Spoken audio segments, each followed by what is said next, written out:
نیوز پری چینل لیدونکو السلام علیکم. ستړي مشئ پام وکړئ تازه لاندو مهمو خبرونو ته.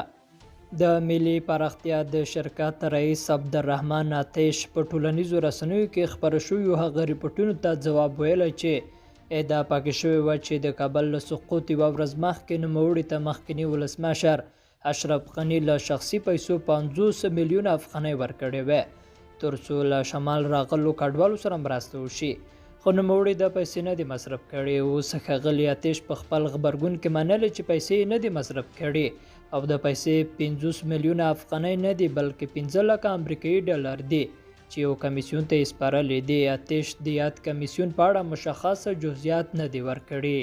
بل ورته وال سټریټ ژورنال د پخواني ولسمشر ډونالډ ټرمپ د پرونۍ وینا په اساس ویلي چې افغانستان کې د طالبانو حکومت د سیمې په کچه یو له پیاوړو هیوادونو دی چې همدا اوس د 15 میلیارډ امریکایي ډالرو په ارزښت امریکایي وسلې او مهمات لري. د روغتیا نړیوال سازمان له لوري درمل او ځینې طبي وسایل مزار شریف هوایي ډګر ته راورسېدل.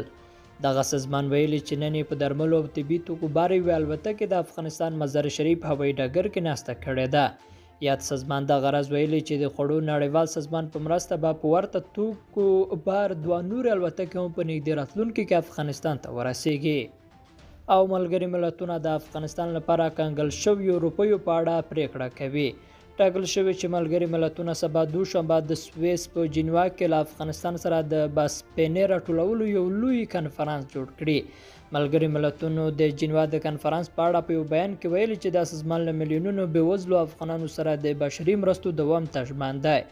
د ملګرو ملتونو عمومي منشي انتوني ګوتریش ویلي چې افغانستان له یوه بشري ناورین سره مخامخ دی او د ملګرو ملتونو وجهي صندوق IMF ته پکار دی چې هغه شاوخوا 444 میلیونه ډالر چې پر کابل د طالبانو له واکمنېدو راهیسې کنګل کړي استثنایي ازادي کړي یا یې افغانستان ته د ورکولو لپاره میکانیزمونه جوړ کړي.